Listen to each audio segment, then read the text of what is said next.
I was over there helping with the piano. I know. Look what's going on in here. I know. I know. What great energy.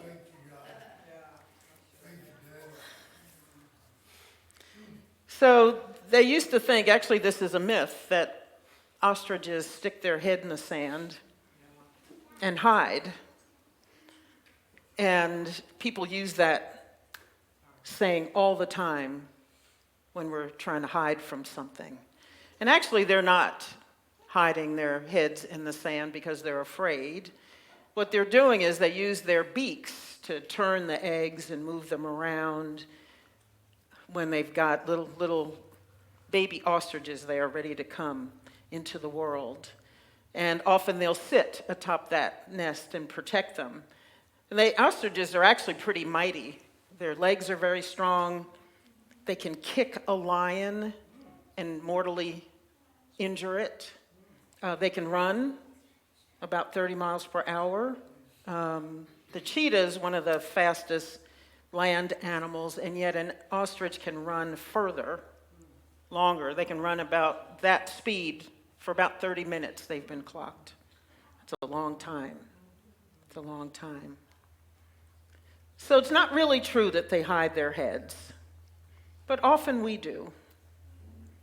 Often we stick our heads in the proverbial sand and pretend something's not going on, close our eyes to something that is. You know what's going on, but you just got your blinders on.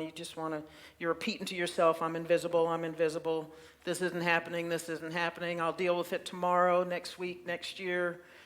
However long we choose to fool ourselves and be in denial, like Miss Cleopatra. But we do that. And as humans, we can rationalize anything and everything if we choose. We can tell ourselves and make ourselves believe that something is not happening. And go through life every single day as if it's not. And for a time that may work. I've done it.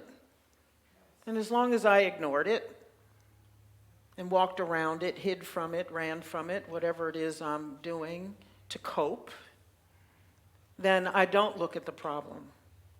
But what I found is that then it festers. It doesn't go anywhere. It doesn't get smaller. It usually gets bigger, uglier, harder to handle, sometimes out of control so that you can't even handle it yourself by the time you take your head out of that sand and decide that you're going to do something about the issue. Sometimes we leave things until we can no longer deal with it, but we have to call somebody else in to help us clean up whatever mess we have created by default. Because it's still ours, whether we own it or not. It is still ours whether we choose to look at it or not. It is still ours even if we choose to blame somebody else for it. And sometimes I think when we get so pressed about blaming somebody else, we actually have the most work to do. When we start blaming life, what we think is going wrong, on everybody else, you can most often guarantee that you are the one who ran it in the ditch.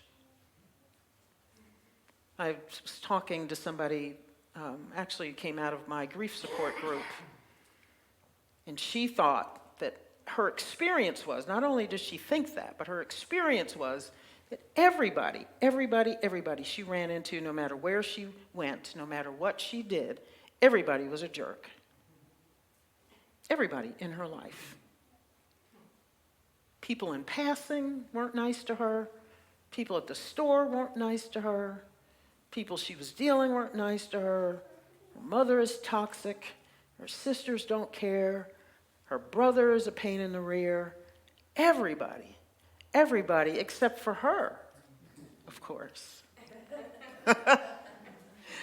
was a jerk. And that's how she chooses to live.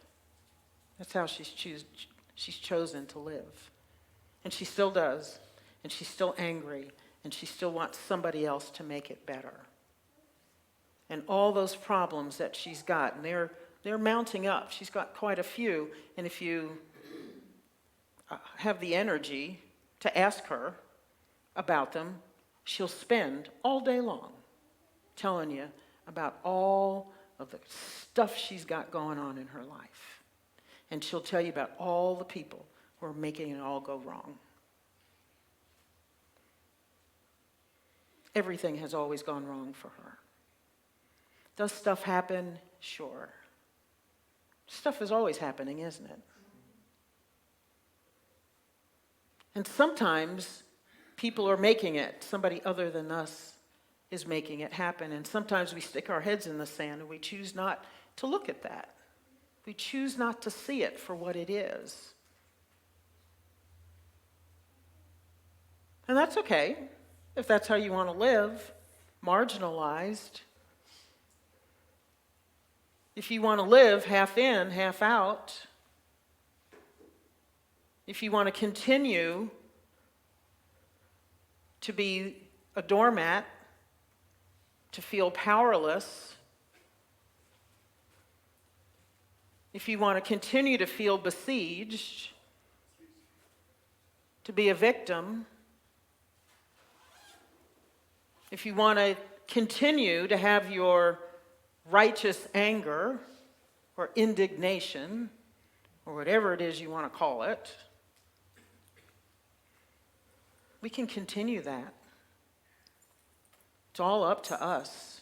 We are at choice in every single moment. And we can put our heads in the sand and we can say it's not happening. We can put our heads in the sand and wait for somebody else.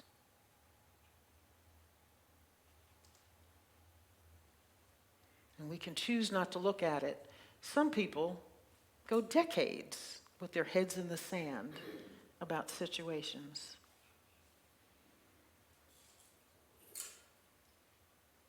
We have free will, which is a wonderful thing, but some days I know I'm thinking, oh, God, there's the rub. I have free will. I get to step up and do this.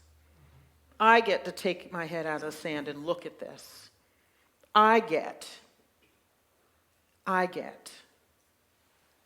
to stand in my power and deal with whatever it is. Most things that I kept my head in the sand about, when I finally pulled my head out, when I finally looked at it and assessed it, it wasn't nearly as big as I had judged it to be when I stuck my head in the sand in the first place. Because we also have that gift. That we can look at something and we can make it expand, first of all, by focusing on it all the time, talking about it all the time, thinking about it all the time, imagining all the 100, 200, 300, 400, 4 billion things that could go wrong with a particular situation before it's ever happened.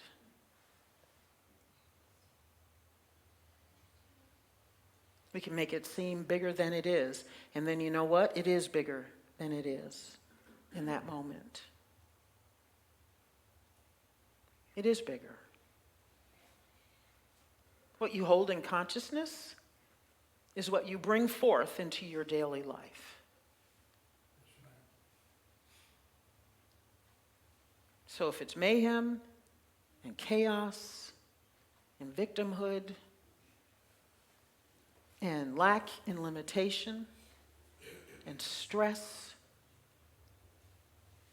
and work. Everything is work. Everybody's work. Everybody's high maintenance. Everybody's on my nerves. Nobody does what I want them to do. Nothing's going right. Everything should be easier. One lament after another lament, after another lament, after another lament. Or like we sang, we can just let it all go. We can just let it all go. We can surrender. You can even surrender to it if you want. And just say, you know what? Not fighting anymore. And every single time I've done that, it took the energy out of whatever it was I was hiding from and running from. Takes the energy out of it. Because as long as you want to stay in the ring and box with it, it'll pull everything out from you. As long as you keep up the fight, it gets bigger. As long as you run from it, it runs faster after you. It's almost like there's a string attached to your foot, and as you're running, it's just running behind you.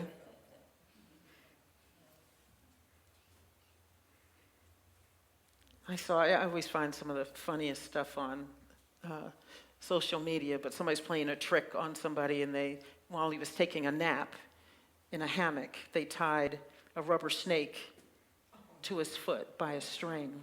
And so when he got up and moved, he sees this snake behind him, and of course he's running and screaming, and of course the rubber snake is just going with him as he's running around the backyard, almost killing himself, trying to get away from this snake.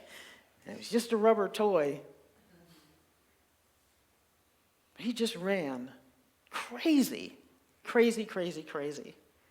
And of course the person with the camera is just filming the whole thing, watching and laughing and enjoying it. And finally, the guy stops. And he sees what it is. And he did laugh at himself. I probably would have wrapped the rubber snake around my friend's neck, but... And I would have prayed for him while I was doing it. As a good spiritual being should.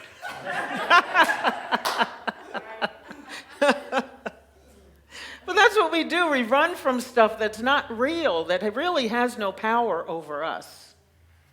Things only have power over us if we cede the power. If we give it away.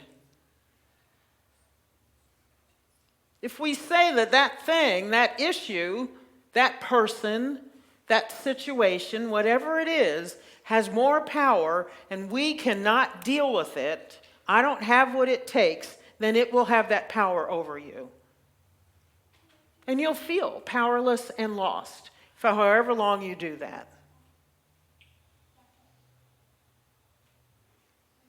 I used to have a recurring nightmare while I was being chased.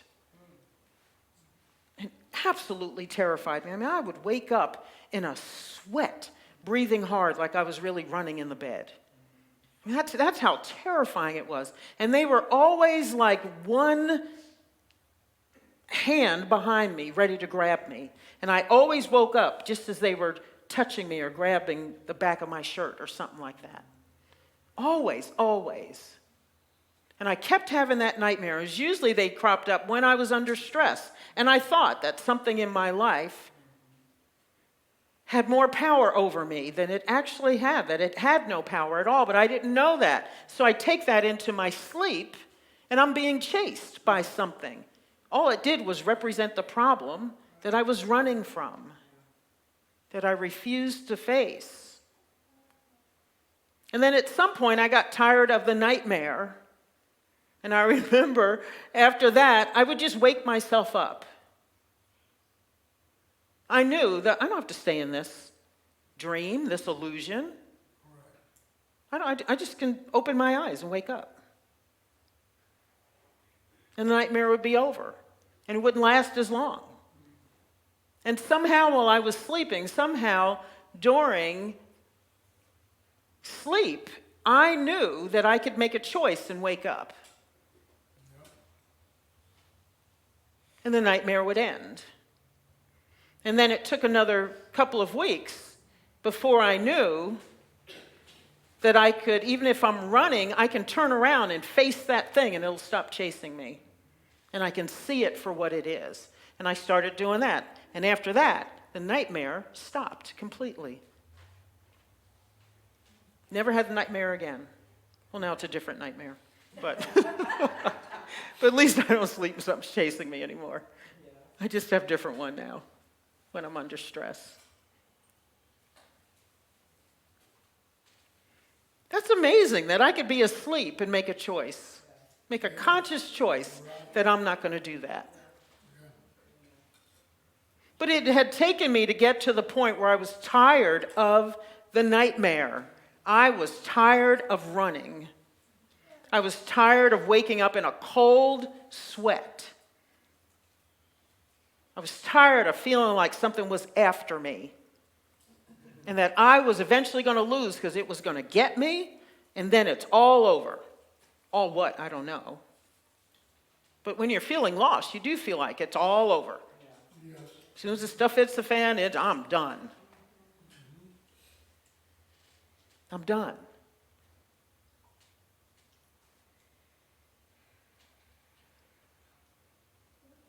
But we're never done. Nothing has that much power over you unless you decide to give away your power. So whatever situation you may be in right now that feels like it's chasing you down, that feels like it's never going to end, you can simply stop running. You can decide to wake up. Even if you're not having a nightmare about it, you can, because whatever it is you're going through, this thing that you have created is a nightmare in actuality in your everyday life. That is a living nightmare. And at any second you decide, I'm going to turn around and face this thing, and I'm waking up, and it's over. It's over right now. I may not know what I have to do, but what I have to do right now is stop running. What I have to do right now is claim my power. What I have to do right now is to remind myself that I have a choice. What I have to do right now is remember that I'm the one who dictates my experience of life as a unique divine expression. And just like that reading, the illusion that we need anything. You don't need anything to give you any power. You don't need anything to give you dominion over your life. You already have it. There's nothing you have to figure out. There's nothing you have to do. You don't have to fall to your knees and say, I don't have it, I don't have it. Oh, please, God, give it to me, give it to me, give it to me, because I need this thing, whatever it is I'm begging for. Because in every moment, if God talks, God is saying, you already got it, you already got it, you already got it. Whatever you think you need, you don't need it. You've got it. Gave it to you way before this physical existence. Because that's how life was created. And we human beings, that's powerful spiritual beings. As powerful spiritual beings, we have that power. Not just in our hands. In all of this. In all of that. All of you. You have that power. And it's as simple as claiming it. No matter what's coming down the pike. No matter what it is. Doesn't matter how big you have judged it to be, how terrible you have decided it is, how ugly the problem may be. No matter how permanent you think it is, you can judge a thing impermanent. You can decide, yes, this is my experience right now, But I can now claim the fact that that thing is now impermanent. I have changed my mind. I have a new thought about that thing. I am now calling you impermanent. And then go into meditation and ask, what do I do now? Give thanks for it, wait for the answer, and do what you're inspired to do. That's what prayer is, that you come as your full divine self. As your full divine self. And say, as a powerful spiritual being, what would you have me do now? Scripture says, there's a mountain, you can say, mountain move, and the mountain will move.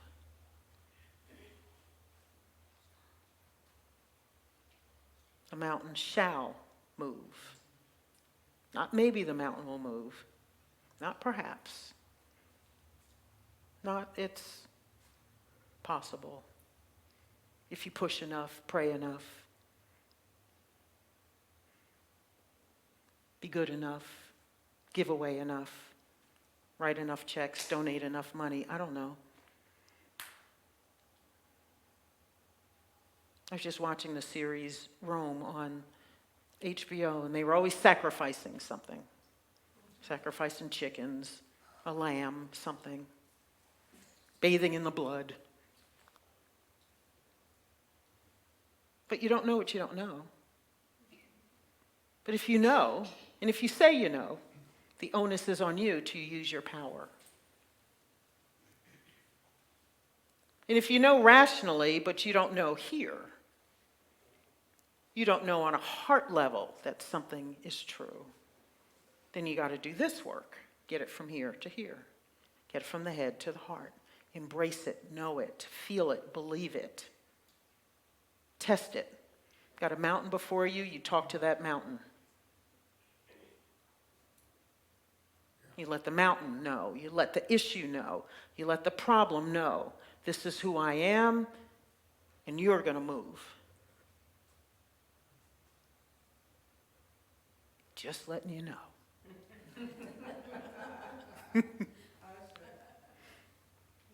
No matter how long it's been there, no matter how big it is,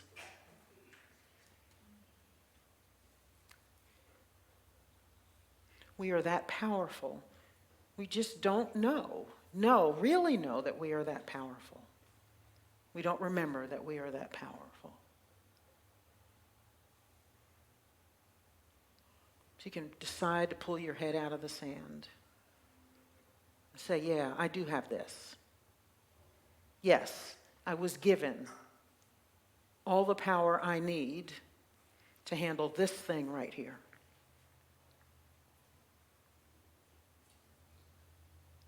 And it's time to handle it. And then give thanks for it, that it is fully handled in the highest and best way for you and whoever else may be involved in that. And then you let go of the how and let Spirit guide you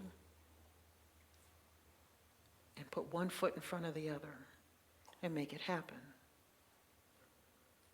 Even if all that has to happen is in your head, in your heart.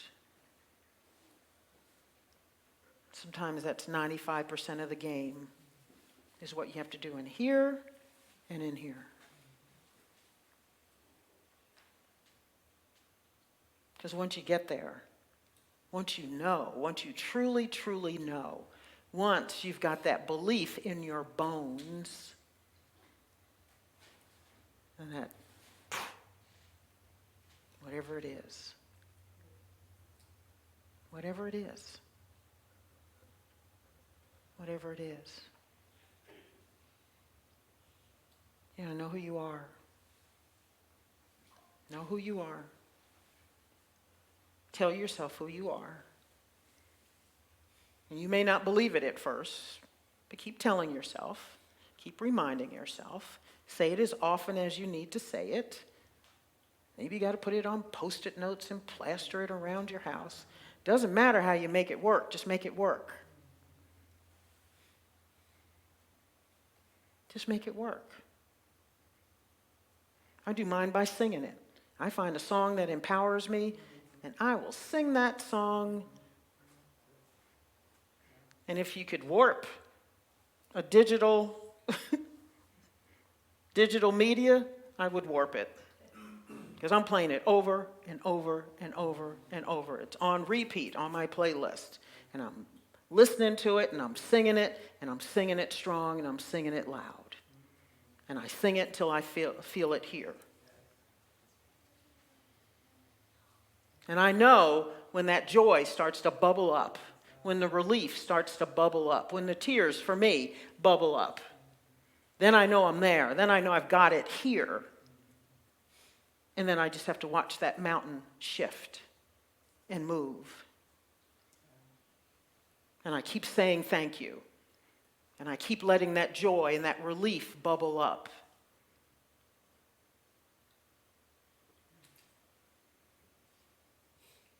We live in a world of possibility. You have to know that as our divine beingness, we are partnering with God, if you want to call it that, but since we are one with Spirit, we are working in concert with Spirit. Even that is dualistic language. But as the divine, you have all power and might. As the divine. As the divine. Let's take this into meditation. I wanted to ask you a question on that, just real quick. When we do those things, we have to do them in love, right? I mean, you can't move the mountain with hatred, right? Mm-hmm. Because it won't work. So so Pete is saying if you're doing that, but do you have to do it in love? And the answer is yes, because if you are stepping forward as your divine self, you are that love at work. So you can't do it without love. There is no such thing. If you are working with the divine, with the divinity that is you, you are the essence of love. Yeah. Unconditional love, not the one with strings attached. And that's another thing. You're like, there's a rub. I love the other way. Yeah.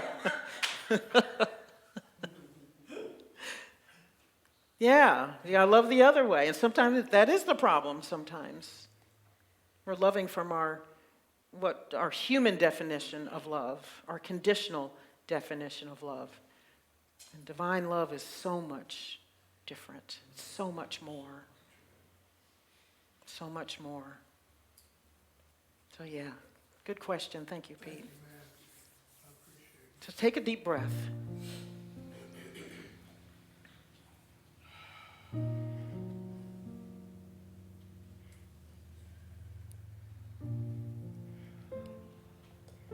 So I invite you to picture yourself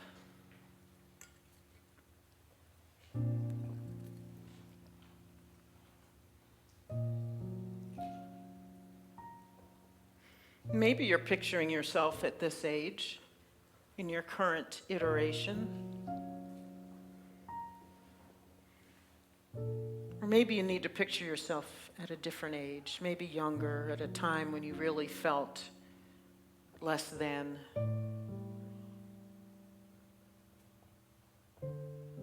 When you felt less free.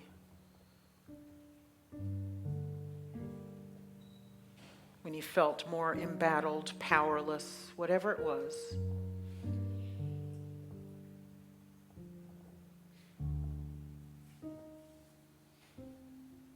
Maybe you picture yourself at a time when you felt your lowest.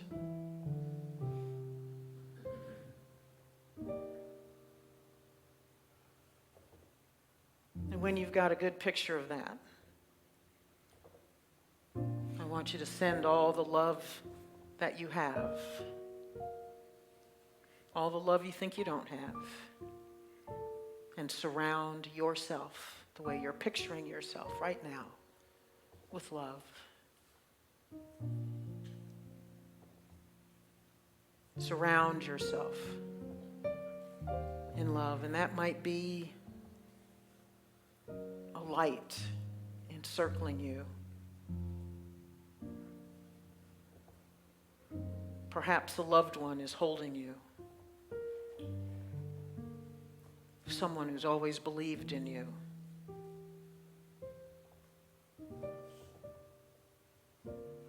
Someone who loved you with an unconditional love.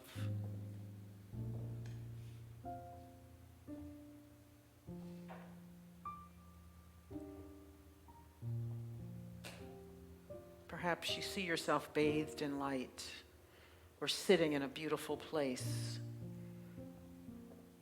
A place somewhere in your life that made you feel the most joyful,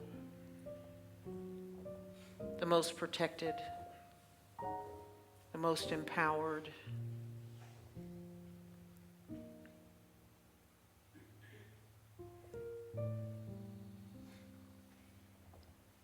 I want you to look at yourself with the eyes of compassion.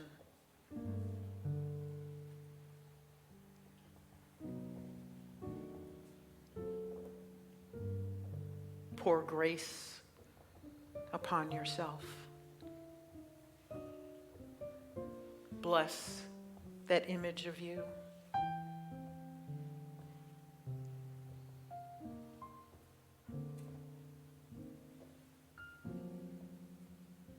Hold your heart.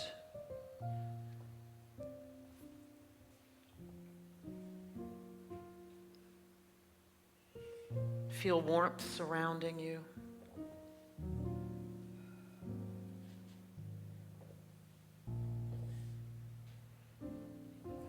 Continue to pour love on that image of you.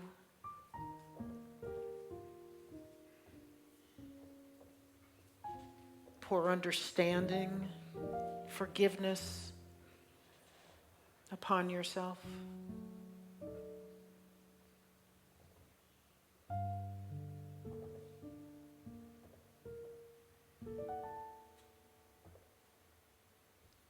Tell yourself, it's all good. Everything's okay. You were always loved. You have always been supported and held.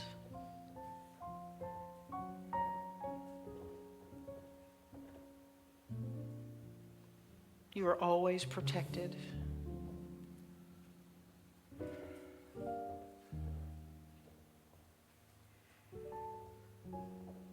You are treasured.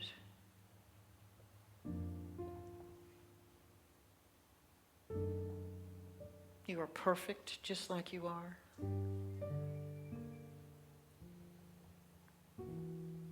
Keep pouring love and blessings upon yourself.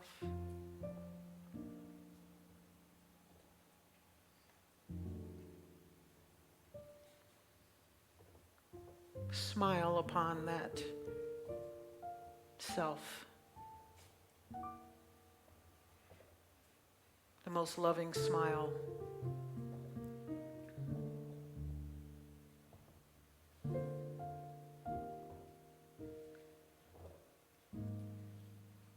Remind yourself there's nothing you need, you have it all.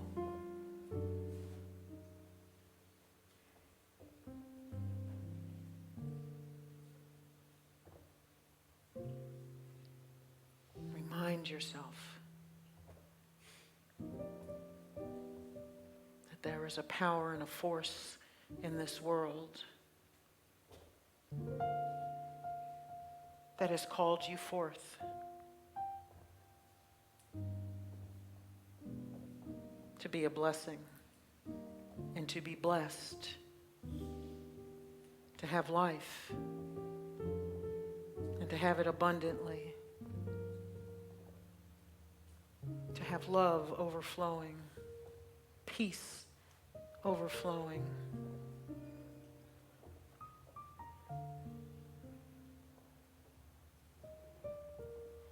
tell that self all your dreams can come true.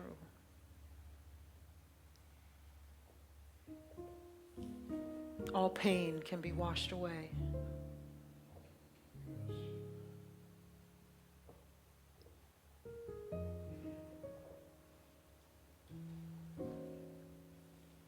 Tell that self you always have been love. You are love in this moment. You always will be love.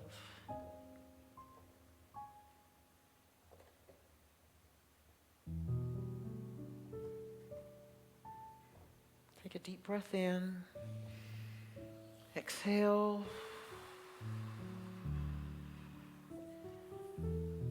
Keep holding that self,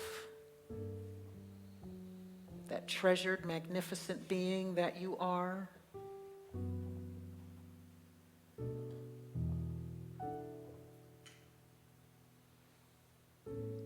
Keep holding that self.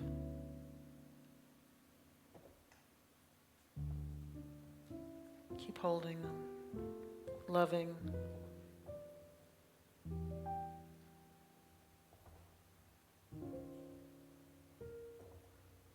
It's all good. It's all God.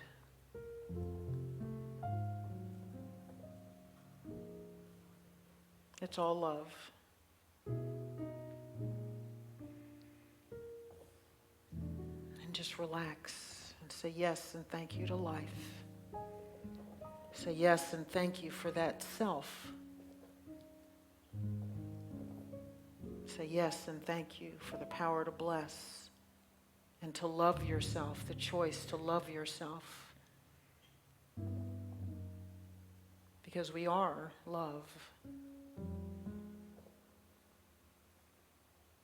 We are love. Just as God is love. We are that same love. Always have been. We are now.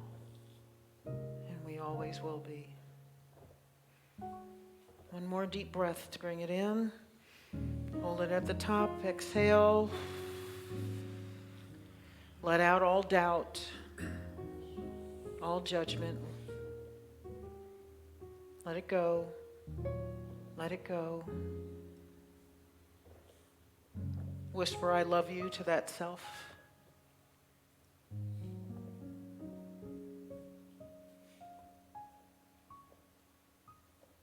And we say, and so it is, and so it shall be. Amen.